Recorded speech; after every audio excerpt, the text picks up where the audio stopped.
যোৱা 29 জুলাইত নাবালিকাক ধর্ষণকারীর বিরুদ্ধে তার ভুক্তভোগী পরিয়ালে গোলকগঞ্জ থানাত এটা এজাহার দাখিল করেছে।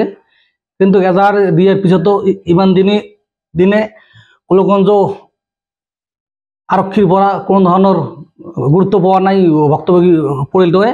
সেই কাৰণে আমি যোৱাকালি বিভিন্ন দল সংগঠন আমি যৌথ উদ্যোগত ইয়াৰ বিৰুদ্ধে এটা প্ৰেছ মিট দিছিলোঁ।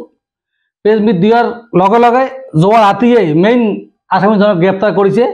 এই কাৰণে আমি বিভিন্ন দল সংগঠনেৰ পৰা আমি গোলকগঞ্জ আৰক্ষী অধীক্ষক আমাৰ পৰা আন্তৰিক ধন্যবাদ জানাইছোঁ।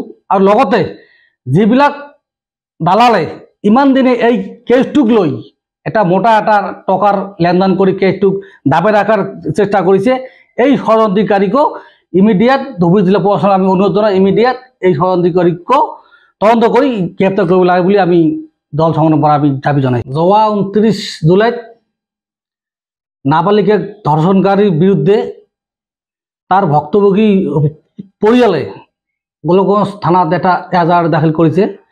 কিন্তু এজাহার দিয়ার পিছতো ইমান দিনে গোলকগঞ্জ আরক্ষীর পৰা কোনো ধৰনেৰ গুৰুত্ব পাওয়া নাই ভুক্তভোগী পৰিয়ালটোৱে। সেই কাৰণে আমি যোৱাকালি বিভিন্ন দল সংগঠন আমি যৌথ উদ্যোগত ইয়াৰ বিৰুদ্ধে এটা প্ৰেছ মিট দিছিলোঁ। প্ৰেছ মিট দিয়াৰ লগে লগে যোৱা ৰাতিয়ে মেইন আসামিজনক গ্ৰেপ্তাৰ কৰিছে। এই কাৰণে আমি বিভিন্ন দল সংগঠনেৰ পৰা আমি গোলকগঞ্জ আৰক্ষী অধীক্ষক আমাৰ পৰা আন্তৰিক ধন্যবাদ জানাইছোঁ। আৰু লগতে যিবিলাক দালালে ইমান দিনে এই কেছটোক লৈ এটা মোটা এটা টকাৰ লেনদেন কৰি কেছটোক দাবে ৰাখাৰ চেষ্টা কৰিছে, এই ষড়যন্ত্ৰকাৰীকো ইমিডিয়েট ধুবুৰী জিলা প্ৰশাসনক আমি অনুৰোধ জানাই ইমিডিয়েট এই ষড়যন্ত্ৰকাৰীকো তদন্ত কৰে গ্ৰেপ্তাৰ কৰিব লাগে বুলি আমি দল সংগঠনেৰ পৰা আমি দাবি জানাইছোঁ। যিকোনো খবৰৰ বাবে যোগাযোগ কৰক 7099017330 অথবা 70990179